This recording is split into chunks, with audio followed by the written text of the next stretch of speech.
एक समय की बात है, क्योंकि जहाँ पर संत अनादर हो जाता है वो नगर उजड़ जाया करे। अग्रोहा नाम का एक बहुत बड़ा शहर था हिसार के पास। उस अग्रोहा में बहुत बड़े पैसे वाले व्यक्ति रहते थे। करोड़पति और अरबपति तो कम नहीं था, बहुत गणे लाखापति नहीं रहते। कोई गरीब आदमी एक आध कोई था, जैसे कोई कुम्हार हुआ, कोई छोटी जाति के थोड़े बहुत दो बेचारे, बाकी ये सब बड़े बड़े सेठ थे। एक बार दो संत वहां पर आए, उस गांव के गोहांट मतलब गोरे में दूर जाकर बैठ गए। एक गुरु एक शिष्य था, वो सिद्ध पुरुष थे। उस सिद्ध ने यानी उस गुरु ने अपने शिष्य को कहा, बेटा जा भिक्षा मांग ला गाँव मत। गाँव भिक्षा मांगन गया, जिसके बारे में आगे जा भाई भिक्षा दो, तो वो गाली देने लग जा, क्योंकि पैसे का अभिमान। न्यू कह रोटी करके कौन खाई जाती थारे पे, चलो मारा पलदार लग जाओ, मजदूरी कर लिया करो, मस्टंडो तुम खा खा कर इतने मोटे हो रहे। तो उस संता का अनादर किया। वो शिष्य वापस आ गया, किसी भी घर में उसने अन्न नहीं मिला। और वो संत जो है छोटी जाति वाला तो नहीं लिया करते। तो वो जो है उसमें संत जो है नीची जाति वालों से अन्न नहीं लेते थे, क्योंकि वो तो गाल भी देंगे। पर वो गए उन सेठा के पास, उन सेठा ने जवाब दिया कि आप जो है करके क्यों नहीं खाते और दुनिया को ठगते फिरते हो, ऐसी वैसी बातें बढ़ाई। वो चेला जो है वापस चला जाता है।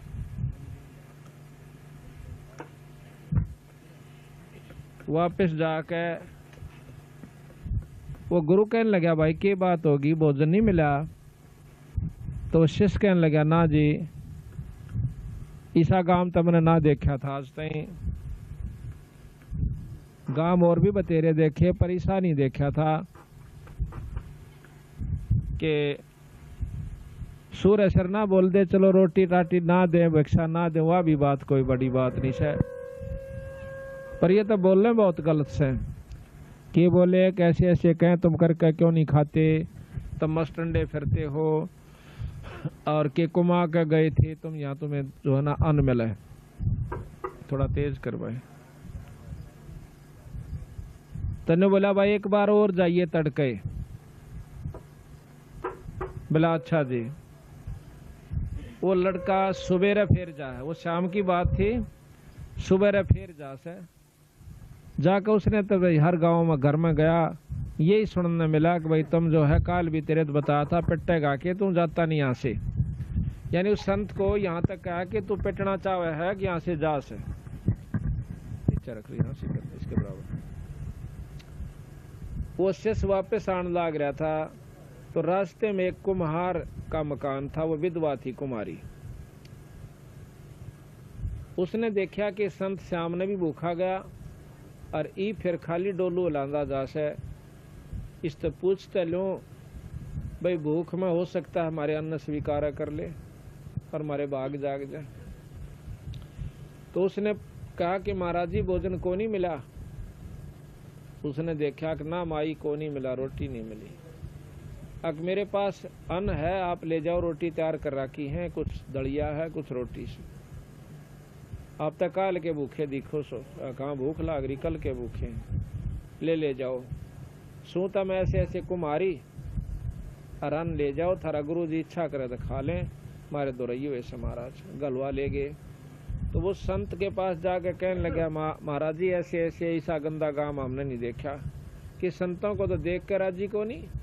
तो कबीर साहब कहते हैं कि आया साधु देख के जो मन में करे मरोड़, वो होगा चूअड़ा फिर बसे गाम की ओर। तो वो गुरु जी कहने लगा, भाई किसने दिया रोटी? कि ऐसे ऐसे भिक्षा गाली, एक माई है, वह विधवा है, कुमारी से, ऐसे उसने सारे लक्षण बताए। वह नो कहती जी मैं भिक्षा तो सांझ ने भी गाल दूं, पर मेरा दिल नहीं ठुक, क्या कदे मारी भिक्षा ना लेंदे हो। बोला भाई बात तो ठीक से, पर न्यो करे उल्टाए जा।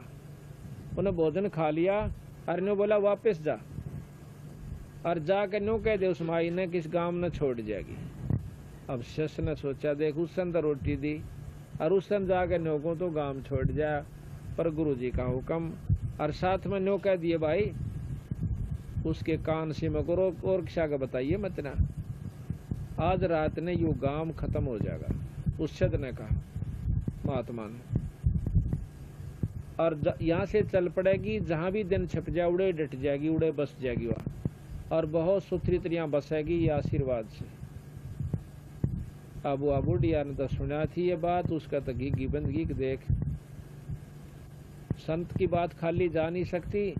उसने अपना जो है गधा का ऊपर सारे बच्चे बिठाए, सारा घर का सामान लाद लिया, ऐसा थोड़ा सामान था, और जा करके वहां से चली थी। क्यों 2-2:30 बज गए, शाम के 4 बज गए। चाली तो 5-7 किलोमीटर गई थी। जब वह दिन छिप गया वहां अपना डेरा डाया, रोटी टूका किया।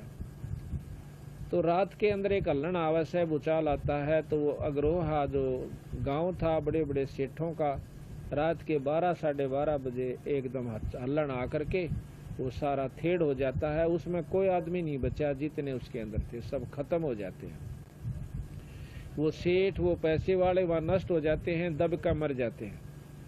आज भी उस अग्रोहा के अंदर बहुत बड़ा थेड़ बना हुआ है, और उसके अंदर इतना धन निकलता है कि गवर्नमेंट ने वहां खुदवाई बंद कर रखी है। तो क्या हुआ कि सुबह लोगों ने पता चला कि गांव गर्क हो गया, भाई ऐसे ऐसे हल्लन आया था। उनको मालूम नहीं था कि ये कहानी ऐसे बन गई। कोई भी जो दुख आपदा प्राकृतिक आती है कि अप्राकृतिक आती है, ये सिर्फ अपने किए हुए कर्मों से आया करें।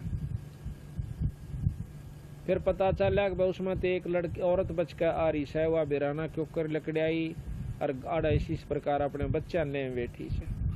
आस पास के गुआंडा के आदमियों की इतनी उसके प्रति श्रद्धा बन गई, उसने जाकर बोले माई तो बहुत भगवान से बेबे, और नो कर तुम्हारा ठाठ तो बस कितना जान की जरूरत नहीं है, और ले तेरे नाम जमीन। यानी आस पास के गामा ने उसके नाम बहुत घनी जमीन कर दी। पानो बोली जी मैं क्या करूंगी इतनी जमीन की, मनता अपना दो ना 2 रोटी का धंधा चाहिए। वह जमीन कर दी। और कोई गांव के आदमी आसपास के वहां का बसन लागे, हम भी यही मकान बनावांगे। आज उस कुमारिया के नाम तय एक बहुत बड़ा गांव बसा हुआ है, उस कुमारी के नाम तय, उसका नाम कुमारिया है। उस गांव का बहुत बड़ा गांव हो गया, और वो थेड़ हो गया। तो इस प्रकार जिस गांव में संत का अनादर किया जाता है, उसकी निंदा की जाती है, वो गांव बसन की बाट नहीं देखे। अगर उसमें साधु नहीं है, भगत नहीं है, तो भगत हैं तो उस गांव को भी बचा लेंगे।